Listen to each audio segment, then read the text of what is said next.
Hello candidates, welcome to the GATE forum Kanpur GATE flyer. आज हम discuss करने वाले हैं एचपीसीएल का जो न्यू रिक्रूटमेंट नोटिफिकेशन आया for the post of engineer. उसके लिए यहाँ पे हम डिस्कस करेंगे कुछ इंपॉर्टेंट क्वेश्चंस। तो ये आज मेरा जो है आपके साथ प्रैक्टिस सीरीज लेक्चर 1 है, जिसमें हम जनरल एप्टीट्यूड के जो इंपॉर्टेंट क्वेश्चंस हैं which can be asked in HPCL exam, उनको यहाँ पे डिस्कस करने वाले हैं। तो चलिए विदाउट एनी डिले हम इसे स्टार्ट करते हैं। हम सभी जानते हैं कि एचपीसीएल ने अभी रिसेंट में इंजीनियर का रिक्रूटमेंट नोटिफिकेशन रिलीज किया था 170 वैकेंसीज के लिए, जिसके लिए फ्रेश बीटेक कैंडिडेट्स अप्लाई कर सकते हैं। काफ़ी अच्छा यहाँ पे पे स्केल ऑफर किया गया which is 16.98 lakh per annum. तो काफ़ी अच्छा पे स्केल है, नंबर ऑफ वैकेंसीज भी काफ़ी सारी हैं। तो इसके लिए हम इम्पॉर्टेंट क्वेश्चंस जो है पढ़ने वाले। पहले यहाँ पे सिलेबस समझ लेते हैं। कंप्यूटर बेस्ड टेस्ट होगा सिलेक्शन प्रोसेस में, जो कि 2 पार्ट्स में डिवाइड रहेगा, जनरल एप्टीट्यूड एंड टेक्निकल और प्रोफेशनल नॉलेज। तो यहाँ पे हम कवर करेंगे अपने इस प्रैक्टिस सीरीज में जनरल एप्टीट्यूड का सेक्शन। तो चलिए स्टार्ट करते हैं, कुछ इंपॉर्टेंट क्वेश्चन इसके डिस्कस कर लेते हैं। सबसे पहला क्वेश्चन है, A's income is 2/5 of B's income. A की इनकम जो है बी की इनकम का 2/5 पार्ट है। The expenditure of A is 50% of बीज एक्सपेंडिचर। और ए का जो खर्चा जो है, जितना खर्चा बी करता है उसका 50% है। And the income expenditure of B are rupees 48,250, 28% of the income of A respectively. अब यहाँ पे हमें बी की जो इनकम बताई गई है इट इज 48,250 और बी का एक्सपेंडिचर कितना है, जितनी इनकम ए की है उसका 28%। What we have to find out, we have to find out the savings of A. हमें ए की सेविंग्स फाइंड आउट करनी है। तो यहाँ पे सबसे पहले जो है इस तरह से लिख लीजिए, A and B, income, expenditure and savings. तो हमें बी की इनकम दी हुई है विच इज 48,250 और यहाँ क्या बोला है कि ए की इनकम कितनी है, 2/5 ऑफ बीज इनकम। तो ए की इनकम जो है वो बी की इनकम का 2/5 पार्ट है। जब आप इसको फाइंड आउट करेंगे तो इट विल बी 19,300। ए की इनकम कितनी हो जाएगी, 19,300। वहीं अब एक्सपेंडिचर की अगर हम बात करें कि कितना खर्चा है, तो बी का जो खर्चा है वो कितना है, 28% ऑफ द इनकम ऑफ ए। ए की इनकम का 28%। तो 28% यहाँ पे हम फाइंड आउट कर लेंगे। सो इट विल बी 5,404। और उसने क्या बोला था, ए का एक्सपेंडिचर कितना है, एज एक्सपेंडिचर इज 50% ऑफ बीज एक्सपेंडिचर। बी के एक्सपेंडिचर का 50% है। तो 5,404 का 50% मीन्स कितना आ जाएगा, इट विल बी 2,702। अब हमें क्या फाइंड आउट करना था, हमें फाइंड आउट करनी थी ए की सेविंग। तो बी की सेविंग तो हमें नहीं फाइंड आउट करनी है, ए की निकालनी है। सिंपली करेंगे क्या, 19,300 जो इनकम थी उसमें से एक्सपेंडिचर को माइनस कर देंगे। एक्सपेंडिचर को क्या करेंगे, माइनस कर देंगे। तो ये आ गया आपका, ये आपका आ जाएगा 16,598। तो ए की सेविंग्स कितनी थी, 16,598। तो हमारे पास ये 4 ऑप्शन है, इसमें ऑप्शन 2 जो है वो करेक्ट आंसर है हमारे इस क्वेश्चन का। It is 16,598। चलिए नेक्स्ट क्वेश्चन देखेंगे।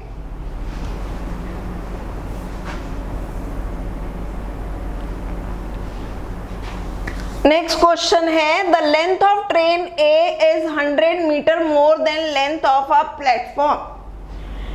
ट्रेन ए की जो लेंथ है वो प्लेटफॉर्म की लेंथ से 100 मीटर ज्यादा है। What is the time taken by train A to cross train B traveling in the opposite direction if the speed of train B is 70 km per hour and speed of train A is 90 km per hour? तो कह रहा है कि कितना time जो है train A train B को cross करने में लगाएगी अगर दोनों ही ट्रेनें ऑपोजिट डायरेक्शन में है। ट्रेन B की जो स्पीड है वो 70 किलोमीटर पर आवर है और ट्रेन ए की स्पीड कितनी है 90 kilometre per hour. And the time taken by A and train B to cross the same platform is 24 seconds and 36 seconds respectively. और वो कह रहे हैं कि अगर ट्रेन ए जो है जिस प्लेटफॉर्म के ऊपर बात की गई है अगर उसको पास करते हुए जाती है तो 24 सेकेंड लगाती है और ट्रेन बी अगर उसी प्लेटफॉर्म को पास करती है क्रॉस करती है तो 36 सेकेंड लगाती है। हमें क्या निकालना है? हमें निकालना है कि कितना टाइम जो है train A and train B आपस में क्रॉस करने में एक दूसरे को ऑपोजिट डायरेक्शन में जब हैं तो कितना टाइम उन्हें लगेगा। बट सबसे पहले हमें क्या निकालना होगा? सबसे पहले हमें ट्रेन ए की ट्रेन बी की लेंथ फाइंड आउट करनी होगी। तो देखिए ट्रेन ए की जो लेंथ है वो, और हमें यहाँ प्लेटफॉर्म की दी हुई नहीं दी है, तो प्लेटफॉर्म की हमने लेंथ जो है x मीटर एज्यूम कर ली, राइट। तो ट्रेन ए की कितनी होगी? x प्लस 100 मीटर, ठीक है। ट्रेन ए की लेंथ कितनी होगी? 100 मीटर होगी। एक काम करते हैं, इसको यहां सॉल्व करते हैं। देखिए तो उसने बोला कि प्लेटफॉर्म की जितनी लेंथ है, प्लेटफॉर्म की जितनी लेंथ है उससे 100 मीटर जो है लेंथ जो है ट्रेन ए की ज्यादा है, तो it will be x plus 100 metre. अगर प्लेटफॉर्म की लेंथ x मीटर्स है तो ट्रेन ए की लेंथ कितनी हो जाएगी? x plus 100 metre. दूसरी चीज उसने क्या बोला था कि ट्रेन ए जो है प्लेटफॉर्म को क्रॉस करने में कितना टाइम लगाती है? Time taken by train A to cross platform is equal to 24 seconds. ये हमें दिया हुआ था और ट्रेन ए की हमें स्पीड दी थी, it was 90 kilometre per our. तो आप इसको मीटर पर सेकंड में चेंज कर लीजिए क्योंकि यहाँ पे मतलब जो लेंथ है ट्रेन की वो भी मीटर में है, टाइम हमारा सेकंड्स में है, तो हम जो है स्पीड को चेंज कर लेंगे मीटर पर सेकंड में। तो मीटर पर सेकंड में चेंज करने के लिए 5/18 से मल्टीप्लाई करते हैं तो ये हमारा आ जाएगा 25 मीटर पर सेकंड, राइट।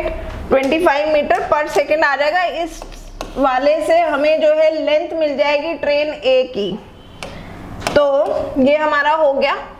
फॉर्मूला हमारा क्या होता है? Distance by time taken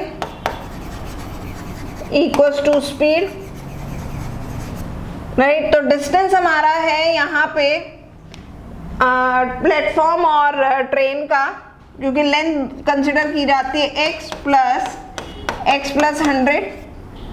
platform की लेंथ x है और ट्रेन ए की लेंथ x प्लस 100 है। टाइम टेकन है 24 सेकेंड और स्पीड है 25 मीटर पर सेकेंड। क्रॉस मल्टीप्लाई कर देंगे 24 को, जब 25 से आप मल्टीप्लाई करेंगे तो 600 आएगा और ये वाला 100 माइनस करेंगे तो कितना आ जाएगा? 500। x plus x is 2x, तो 2 से डिवाइड कर देंगे तो इट विल बी 250। तो प्लेटफॉर्म की लेंथ कितनी आ गई कैंडिडेट्स? It is 250। कितनी आ गई? 250 मीटर हमारी प्लेटफॉर्म की लेंथ आ गई और ट्रेन ए की कितनी हो गई? 250 plus 100 is equal to 350 metre. तो यहाँ पे प्लेटफॉर्म और ट्रेन ए से हमें ट्रेन ए की लेंथ मिल गई विच इज 350 मीटर। अब इसी तरीके से ट्रेन बी ने जो है प्लेटफॉर्म को क्रॉस किया था, तो प्लेटफॉर्म की लेंथ अब हमारे पास है it is 250 metre. Train B की हमको लेंथ जो है वो फाइंड आउट करनी है, ठीक है। स्पीड हमें दी थी ट्रेन बी की 70 किलोमीटर पर आवर, तो इसको मीटर पर सेकंड में हम चेंज कर लेंगे 5/18 से मल्टीप्लाई करके, और इसका देख लेते कितने टाइम में इन्हें क्रॉस किया था। 36 सेकंड्स में क्रॉस किया था, तो टाइमिंग कितनी थी इसकी, टाइम कितना था इसका क्रॉस करने का, 36 सेकंड्स, ठीक है। तो ये हमारे पास सारी इंफॉर्मेशन जो है प्लेटफॉर्म की और ट्रेन बी की गिवन है, तो यहाँ पे वैल्यू पुट कर देंगे फॉर्मूला में, speed is equals to distance upon time taken. तो स्पीड कितनी है यहाँ पे 70 मल्टीप्लाई बाय 5/18। डिस्टेंस है हमारा प्लेटफॉर्म की लेंथ थी 250, ट्रेन बी की हमें नहीं मालूम तो मैंने उसे प्लस बी लिख दिया है, और टाइम टेकन था 36 सेकंड। क्रॉस मल्टीप्लाई करेंगे फिर से यहाँ पे, तो क्रॉस मल्टीप्लाई कर लेंगे तो it will B 70 multiply by 5/18 multiply by 36, तो 1 2। तो ये हमारा जो है इक्वल्स टू 250 प्लस बी, तो बी की लेंथ कितनी आ जाएगी, ये आया 70 इंटू 5 इंटू 2 है 700। 700 में से 250 माइनस कर देंगे आप, तो ये आपका आ जाएगा 450 मीटर, राइट। ट्रेन बी की लेंथ कितनी आ गई 450 मीटर। तो अब हमारे पास ट्रेन ए की भी लेंथ है, ट्रेन बी की भी लेंथ है, प्लस अब हमें क्या करना है, हमें टाइम टेकन निकालना है कि ट्रेन ए ने ट्रेन बी को कितने टाइम में क्रॉस किया। तो चलिए इसको निकालते हैं। Time taken by train A to cross train B when running into opposite direction.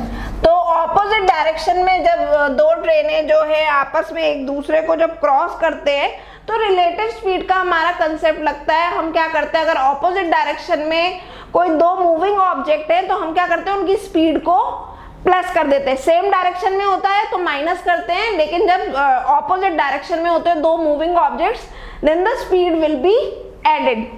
तो यहाँ पे रिलेटिव स्पीड कितनी हो जाएगी, speed of train A and train B.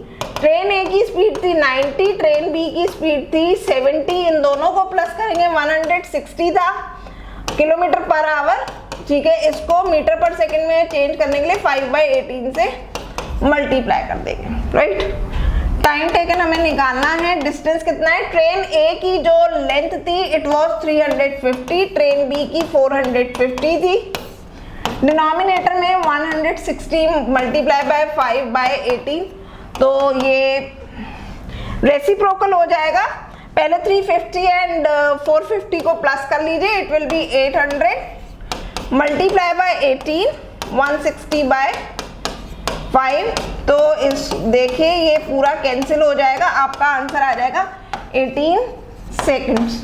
तो ट्रेन ए ट्रेन बी को क्रॉस करने में कितना टाइम लगाएगी, 18 सेकंड्स का टाइम जो है ट्रेन ए ट्रेन बी को क्रॉस करने में लगाएगी। लेकिन पहले आपको जो है ट्रेन ए की लेंथ निकालनी होगी, देन ट्रेन बी की, then you will come at this point to find out the time taken by the train A to cross the train B when it is running into an opposite direction. चलिए अब हम वापस से जाते हैं, हमारा ये वाला क्वेश्चन हो गया। ऑप्शन देख लेते हैं। यहाँ पे ऑप्शन जो है correct, it is option 2 18 seconds. तो क्वेश्चन नंबर 2 का आंसर क्या है? Option 2 18 seconds. चलिए नेक्स्ट क्वेश्चन।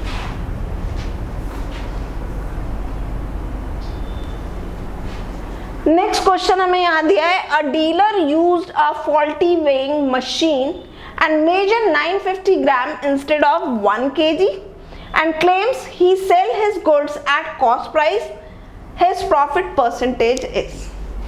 कि एक डीलर है जिसके पास जो वेइंग मशीन जो है, तोलने वाली मशीन जो होती है, मेजर करने वाली मशीन की कितनी क्वांटिटी आप सेल कर रहे हो, वो वाली मशीन जो है वो उसकी फॉल्टी है, खराब है, जिसकी वजह से 1 किलो की जगह 1 kg की जगह वो कस्टमर को कितना प्रोडक्ट दे रहा है? 950 ग्राम दे रहा है।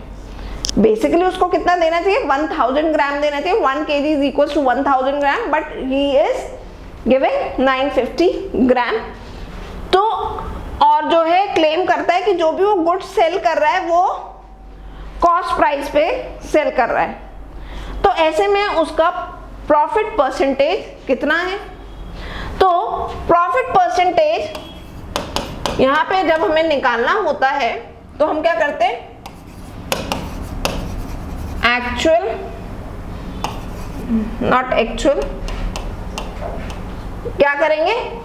कितना देना है हमको? 1000 ग्राम देना है, और 1000 ग्राम में से हम कितना दे रहे हैं? 950 ग्राम दे रहे हैं। एरर वैल्यू इज 950, ठीक है, ये आ गया। मल्टीप्लाई बाय 100 कर देंगे तो डिफरेंस कितना आएगा? 50 ग्राम कम दे रहा है। 950 ग्राम का कितना परसेंट है ये? This we have to find out. 100 by 90, तो ये आपका आएगा 5 बाय 19%। ऑप्शन में दिया है तो आप जो है 5 बाय 19 को डिवाइड कर लेंगे, आपका आंसर आ जाएगा 5.26%। तो जो आपका जो यहाँ पे ग्रॉसर है या फिर आप कह लीजिए डीलर जो है, उसकी प्रॉफिट परसेंटेज कितनी है? 5.26%। नेक्स्ट क्वेश्चन देखेंगे।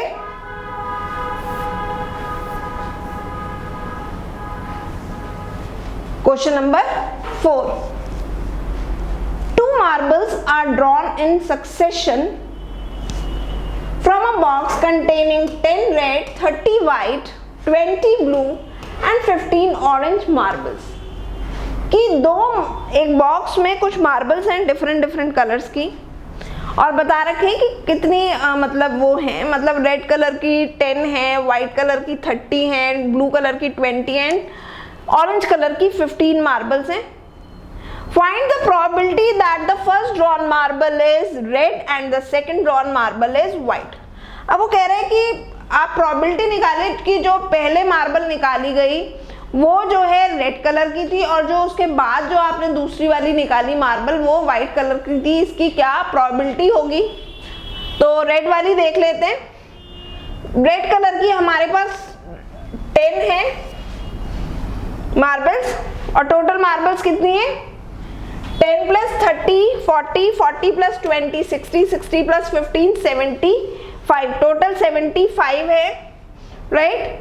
तो number of marbles bye sample size हमारा होता है, राइट। तो रेड कलर की 10 थी और टोटल कितनी थी?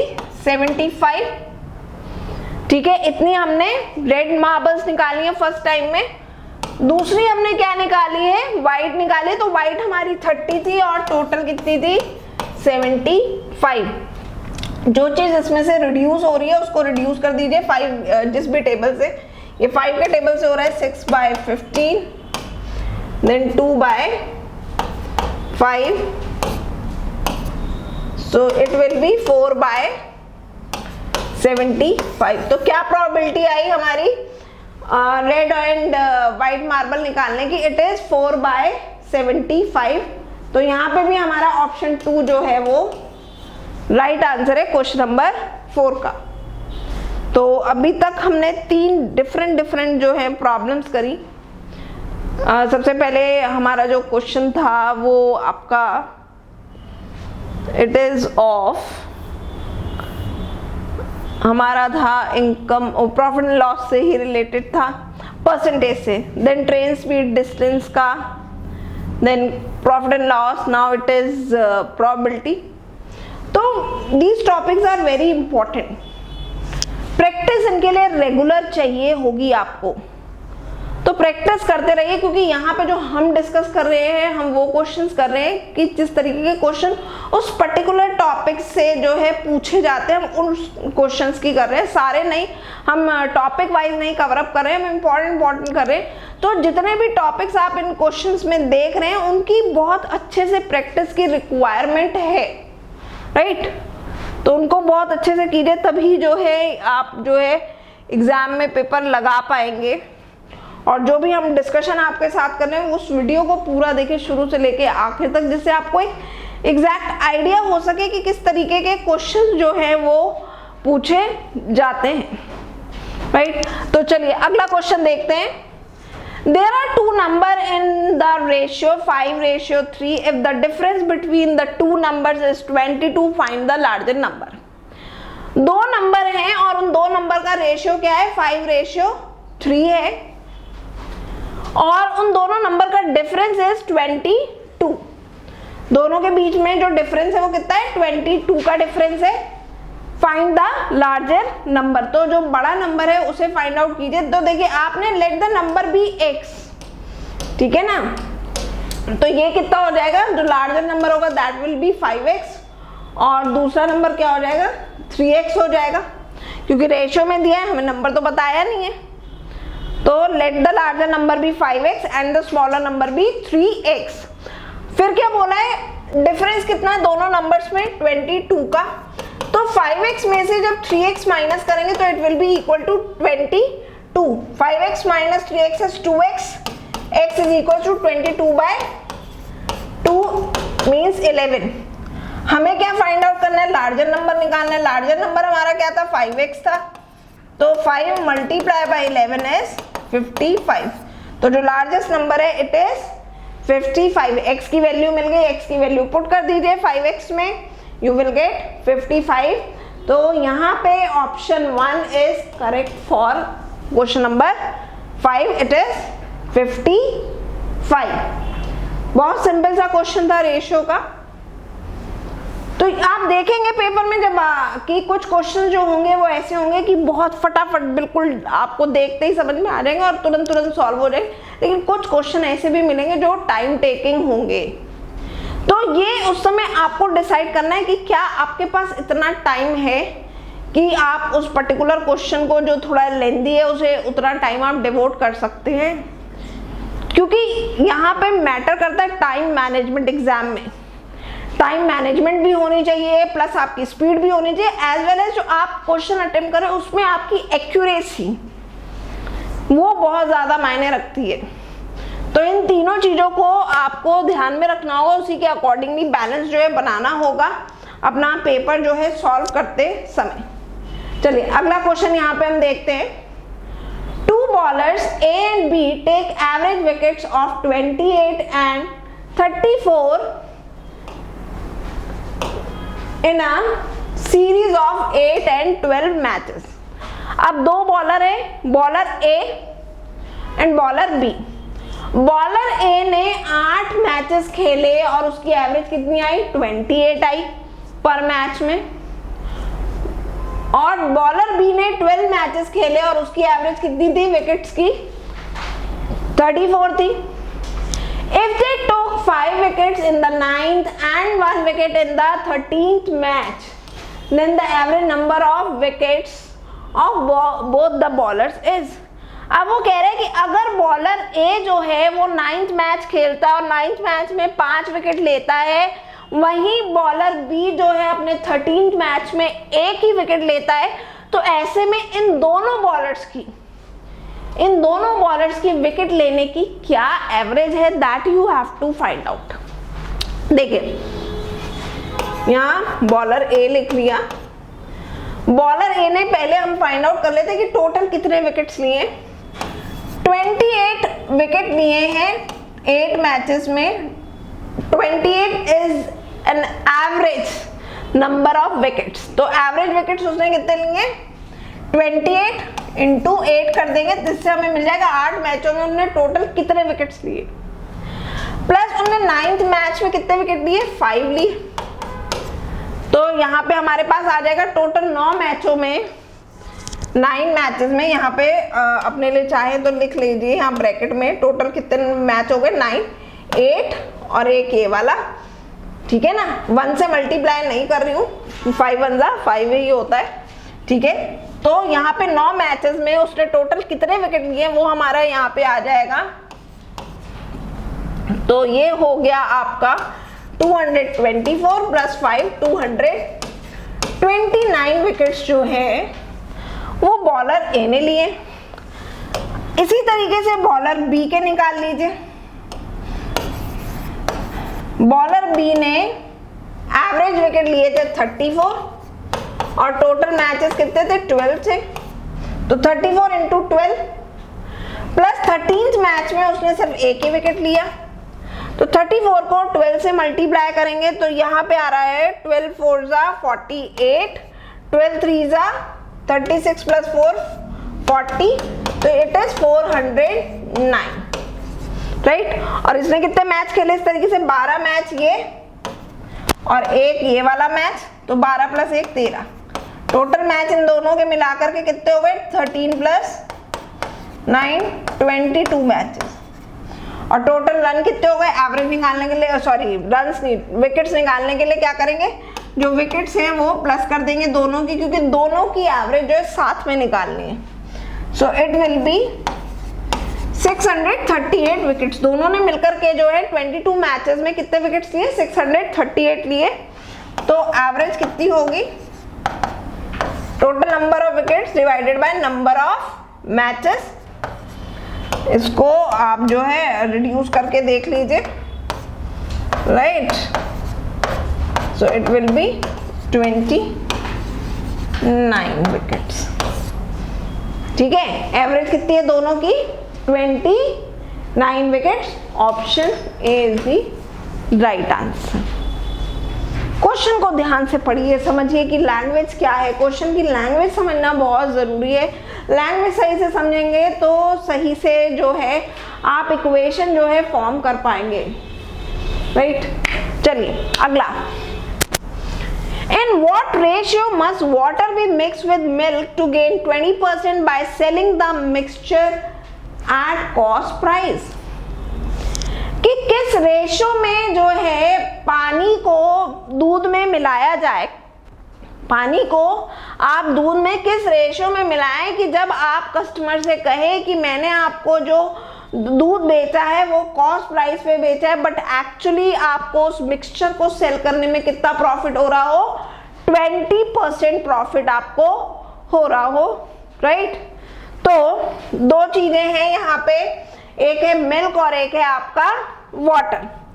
तो कॉस्ट प्राइस ऑफ मिल्क कितना होगा, लेट इट बी 1 रुपी, और वाटर का cost price always considered as 0, ठीक है ना। कितना कंसिडर किया जाता है, 0 कंसिडर किया जाता है। कॉस्ट प्राइस ऑफ मिक्सचर, तो वो क्या होता है, हमारा सेलिंग प्राइस हमारा 1 था, उस पे हमारा कितना परसेंट लग रहा था, 20%, तो इट विल बी 100 बाय 120। यही लिखते हैं ना कॉस्ट प्राइस निकालने के लिए, CP is equals to SP multiply by 100 by 100 plus profit percentage, right. यही फॉर्मूला हम लोग लेते हैं। तो मिक्सचर का हमारा निकल आएगा कॉस्ट प्राइस 5 बाय 6 रुपीज। कितना निकल आएगा, 5 बाय 6 रुपीज निकल आएगा। एलिगेशन का फॉर्मूला आप डायरेक्ट लगा सकते हैं यहाँ पे। एलिगेशन का फॉर्मूला क्या होता है, quantity of cheaper by quantity of dearer मैं लिख दे रही हूँ, ये हमको वहां लिखना नहीं है, हमको सिर्फ अपना क्वेश्चन सॉल्व करने पे ध्यान देना है एग्जाम में। Minus mean price minus cost price of cheap, इससे हमें रेशियो मिल जाएगी। तो डियरर का कॉस्ट प्राइस कितना था, dearer is milk 1 minus mean price is 5/6, denominator में 5/6 minus 0, so it will be 1/6 by 5/6, 6 से 6 कैंसिल हो जाएगा, इट विल बी 1:5। आंसर कितना आ जाएगा, 1:5 आ जाएगा हमारा। यहाँ ऑप्शन में देख लेते हैं, ऑप्शन नंबर 2, ठीक है, option number 2 is the right answer. दूसरी चीज, इसका एक शॉर्टकट भी होता है, कभी भी इस तरीके का क्वेश्चन आए तो सिंपल कीजिए, क्या यहाँ पे गेन परसेंटेज हमें कितना दिया है, 20% दिया है, और टोटल परसेंटेज कितनी होती है, 100% होती है। 20/100 कर दीजिए, 1/5 आंसर आपका आ जाएगा 1:5, राइट। लेकिन इतना ऐसे फॉर्मूलाज, क्योंकि it is specific to question, वो ध्यान रखना थोड़ा सा डिफिकल्ट टास्क हो जाता है, ठीक है, क्योंकि ये जो मैंने शॉर्टकट बोला है, it is specifically applies on this type of question only, ठीक है ना, किसी और पे नहीं लगेगा। तो इस चीज का थोड़ा ध्यान रखने वाली बात है, अदरवाइज बेटर है कि हम जनरल कॉन्सेप्ट से ही करें। चलिए क्वेश्चन नंबर 8 देखते। The largest length of tape to be used to measure a room side whose distances are 6 meter 48 centimeter, 11 meter 52 centimeter, 16 meter 32 centimeter। तो क्या लार्जेस्ट लेंथ जो है हम यूज करेंगे टेप का एक रूम की साइड्स को जो है मेजर करने के लिए, उसकी लेंथ ब्रेथ हाइट को मेजर करने के लिए क्या साइज होना चाहिए है, हमारी टेप का लार्जेस्ट साइज क्या होगा। तो लार्जेस्ट लेंथ हमें फाइंड आउट करनी है, means we have to find out the HCF, highest common factor. पहले तो ये जो नंबर्स हमें यहाँ दिए ना मीटर सेंटीमीटर को, इसको जो है किसी में मतलब या तो आप इसे मीटर में कन्वर्ट कर लीजिए, सेंटीमीटर में। I suggest converted into centimetre, 648, 1152 centimetre, 1620 centimetre. और अब इन तीनों का HCF जो है वो फाइंड आउट कर लीजिए। हमेशा क्या करते हैं, दो लार्जेस्ट डिजिट्स को लेकर के HCF जो है वो हम लोग फाइंड आउट करते हैं।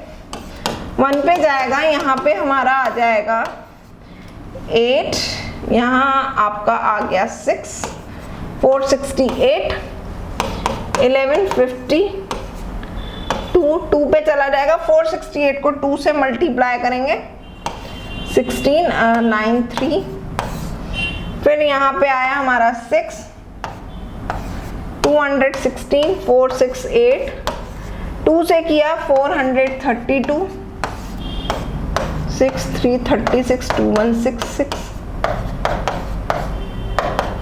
तो HCF कितना आया, 36। आप डिवाइड करके देख लीजिए 648 को कि इज इट डिविजिबल बाय 36 और not. So yes, it is divisible by 36। तो लार्जेस्ट लेंथ कितनी होगी हमारे टेप की, 36 centimetre. Option 3 is the right answer, ठीक है ना। जहां लार्जेस्ट नंबर निकालना होता है वहां हम लोग HCF निकालते हैं, जहां स्मॉलेस्ट निकालना होता है वहां पे हम लोग LCM निकालते हैं। चलिए अगला क्वेश्चन देखते हैं। The factorization of the equation, it is 2x square plus 7x plus 6 equals to 0। Factors वाला जो हम लोग पढ़ते हैं ना, लीनियर इक्वेशंस, फैक्टर्स बेसिकली हमें यहाँ पे बनाने हैं, ठीक है। सो 2 6 12, ठीक है ना। तो ऐसा नंबर हमें चाहिए कि मल्टीप्लाई करें तो हमारा 12 आए, प्लस करें तो 7 आए। सिंपल है, फैक्टर्स बन जाएंगे। 4 3s are 12, 4 plus 3 is 7। इन दोनों में जो कॉमन है वो बाहर निकाल लीजिए। 2x is common, x plus 2, यहाँ पे 3 कॉमन है, x plus 2, तो ये कितना आ जाएगा, x plus 2, 2x plus 3 equals to 0। देख लीजिए क्या ऑप्शन यहाँ पे हमें दिया हुआ है, x plus 2x plus 3 equals to 0। Option 3 जो है वो राइट आंसर है। सिंपल फैक्टर्स बनाने थे आपको और सॉल्व करना था। चल अगला लास्ट क्वेश्चन देखेंगे। The monthly salary of teaching and non-teaching staff at a college is in the ratio 5:3। एक कॉलेज में टीचिंग स्टाफ और नॉन टीचिंग स्टाफ का जो मंथली सैलरी है उसका रेशियो दिया हुआ है which is 5:3। They wish to contribute 3% and 2% of their salaries to a welfare society।